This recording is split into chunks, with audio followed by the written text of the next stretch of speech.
welcome back to Little Hollow Homestead. Tonight we're going to do a little experimenting. I've got some onions that have started to sprout in storage, and I'm going to show you what I'm doing here, and we're going to see if we can't grow new onions from old onions that have gone to seed, sprouted. These poor chickens think they're picked on because they've been cooped up all day.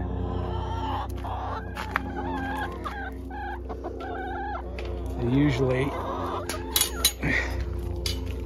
will let me know their displeasure, especially that one. And off they go on another adventure. The Adventures of the Fluffy Butt Crew. Sounds like a good children's book. Water in the hollow today yet, but it's been pretty warm. I expect by this evening we will have water flowing down here. I went to straighten up my hose bib right here that will run my pressurized irrigation for my garden. Twisted it a little too tight and broke the elbow. So I've got to run down and get some fittings to fix this so that we can get our drip irrigation system going. Get it hooked up to irrigate the garden. Okay, so you can see with that bright light behind me, you can see what I did.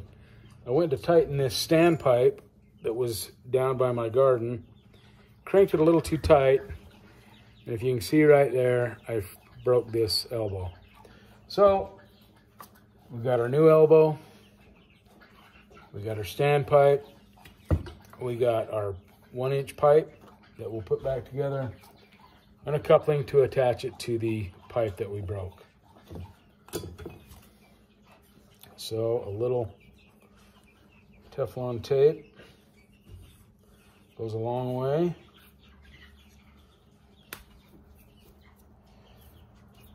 Staticky.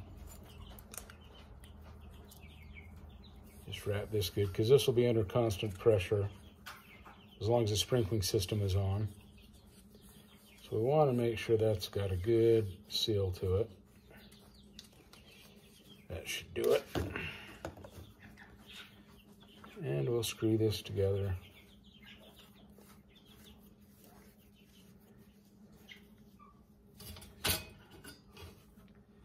But not crank it too tight, because that's what I did to that one, and that's why we're in the position we're in.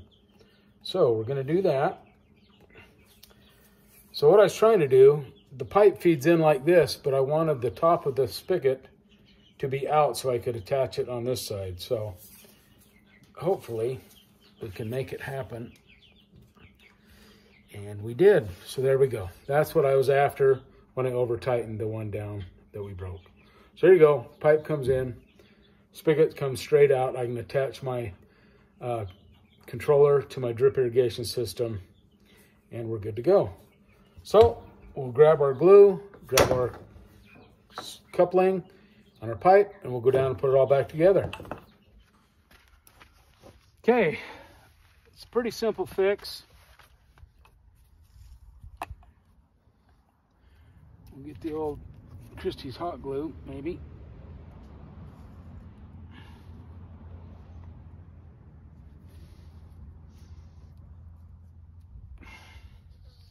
Man. And we don't dump our hot glue. Give it a good coat inside, good coat around here, make sure you get all the way around.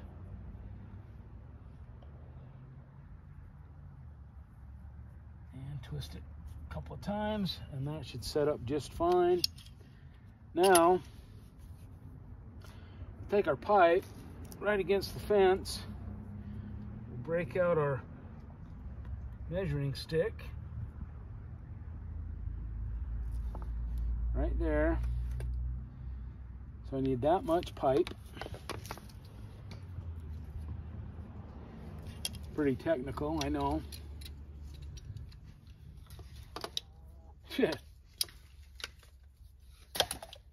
I'm going to dump that yet. Let's start over, shall we? All right, there we go. There to there. There to right there-ish. Avoid getting dirt in that. Make our little mark with our finger. Put the pliers down this time.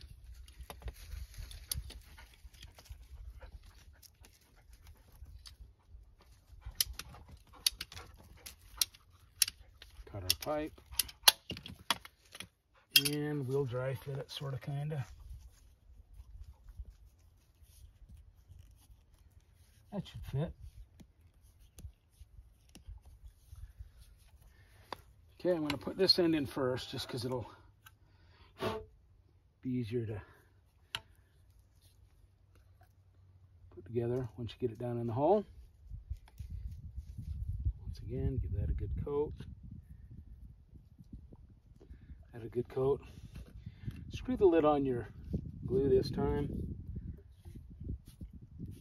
And there you go. Now, we're ready to put it all together.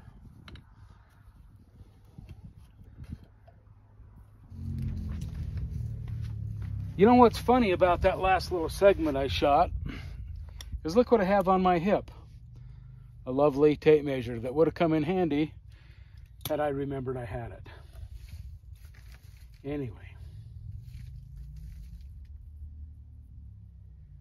we do the best with what we got.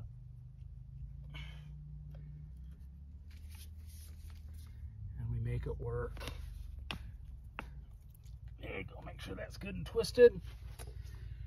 And there you go, we are back together. And I love a good zip tie as much as the next guy. So we'll put it together with a zip tie first.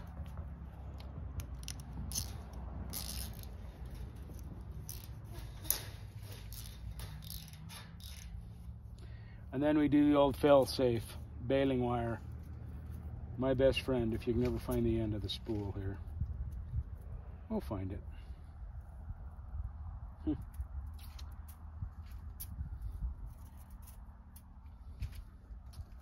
Well,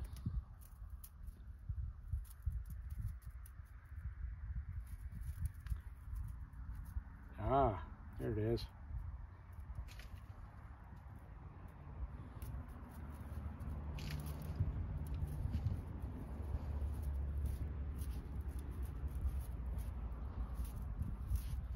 As much as I like a zip tie, there's nothing that gives me peace of mind more than baling wire.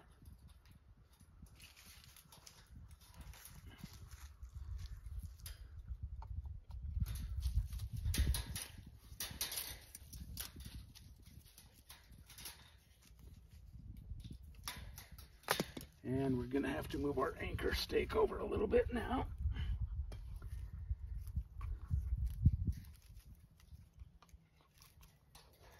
We'll anchor our pipe back together.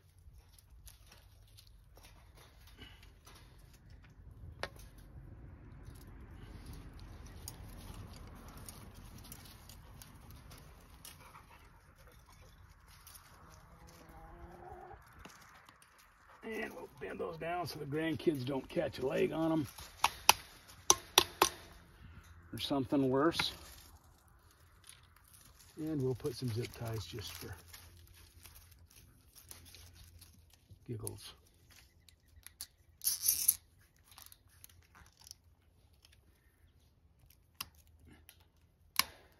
We'll put those in the hull for some archaeologist to find in 1,000 years. He'll be so excited. And we'll put our pipe on this side. Don't go back in the same hole, it's too loose. And then we'll attach this to the pipe as well. Give it a little extra support. So there you go. Job finished. And now we can start, we can hook our controller on and get our drip system going. All right, so we got the support stake in. This is just to give a little more added support to the bottom of my connection here. We'll attach that.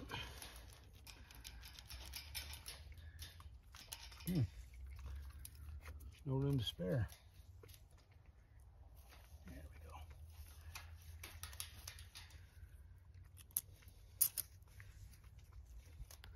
Once again, we'll use zip ties and baling wire as a backup.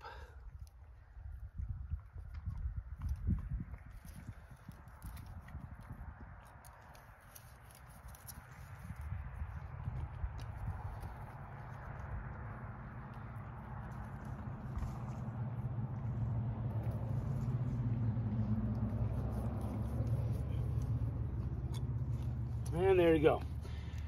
Now, to give you an idea of what I'm doing here, we're going to attach this splitter on here eventually. And then my jumping controller will go on probably something like this or something like this, I don't know. And then we'll hook the piping to it, and we'll have a hose bib, and we'll also have power or water supply to our drip system. So that's the plan. So I'm sure you've had this happen before in your pantry. Onions get a little soft and mushy. What I'm going to do, and I've already gotten a good head start, I'm going to peel off everything but the layer that actually goes up and creates the sprout. I'm going to peel all these extra layers off, like that one right there I didn't get. And we're going to plant them. And I've heard, I've never done this before, but I heard if you plant that, you can grow another onion. You've got a root base. So I've gotten a good head start on some of my sprouted onions. I still have probably 5 pounds that have not sprouted that we're still going to eat on. But yeah, we're going to give this a shot and see what happens. We'll finish preparing these tonight, let them dry off a little bit in this crate, and then we'll go plant them tomorrow and see what happens. So stick around. So all I'm doing is cutting down through most of the layers and peeling it off. Probably could have eaten that one. That one's still fairly firm. A lot of these have been real mushy. But I'm peeling it all the way down until I see that layer where the sprout is actually starting. It's like I go maybe one more. Just kind of peel all that extra off. And they say you can grow a new onion from that. So we're going to give it a shot. It'll either be a great success or it'll be an epic failure. This one you can see is kind of mushy in there. So these are really easy to get down to the bare little shoot, because all that outer layer stuff is really gooey. But I mean, this one we can probably get 3 onions if the theory holds true.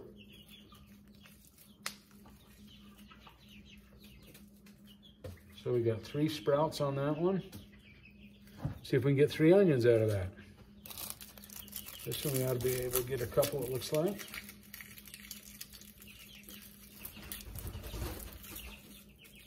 See if we can get something out of nothing from these sprouted onions. There you go. You can see where you get that last layer off. They're in between these 2 shoots. Then just pop them so you get roots with each one. Got more on that one, but there's still some root there. So we'll give that a shot.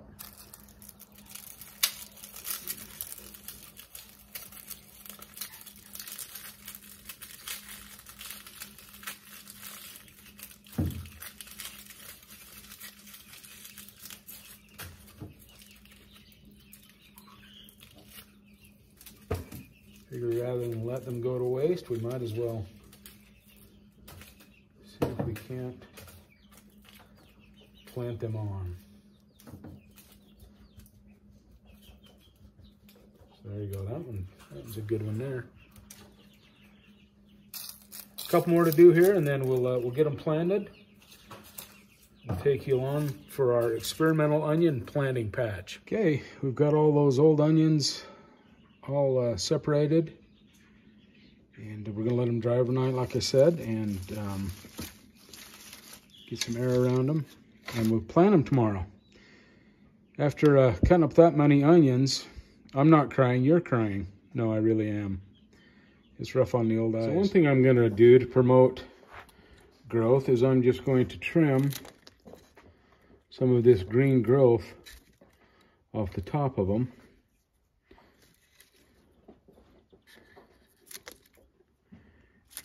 Just to give them a little better chance at survival. So that's how they're going to go in the ground. Okay, so here's our grand experiment. I had a few seed potatoes left over. So Stella and I opened up this trench. We'll put a row of potatoes in here. The deer will probably eat them, but we'll try and see if we can get something to grow. If you look, I've got this onion patch planted. This is my candy onions. And then up here, I have my Patterson onions planted in that bed. So we'll keep track of these over the summer. And I will be interested to see if this really works. So all I do, take a screwdriver, make a hole, stick an onion in 4 to 6 inches away, make another hole, and the big one. Better make the hole bigger.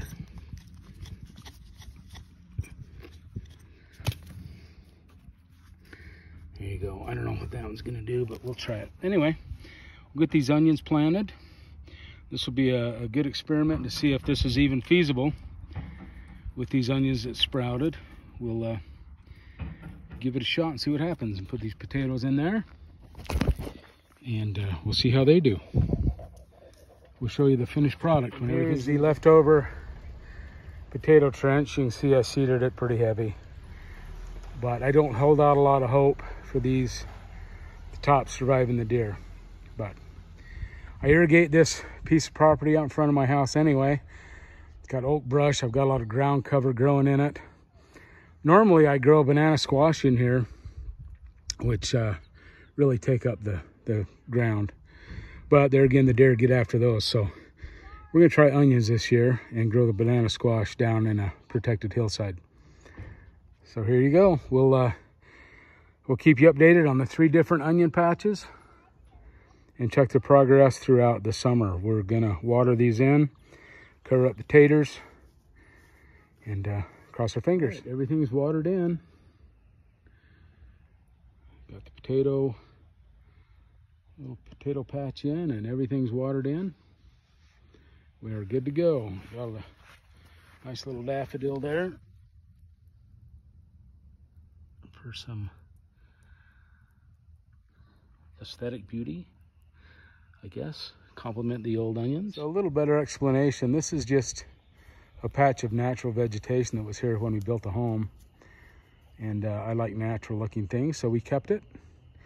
So I irrigate it with my lawn. And so I've tried to grow food in it every year. This year we'll try onions, and hopefully the deer will stay out of them a little better, so I don't want to have to fence this whole thing. But the banana squash that did survive the deer turned out pretty good. So it's a pretty large piece. Might as well use every square inch to grow food if you can. So speaking of using every available space for food, you can see I just fenced this off. This is just some garden bed around a couple of Norway spruce trees I've got growing in my backyard.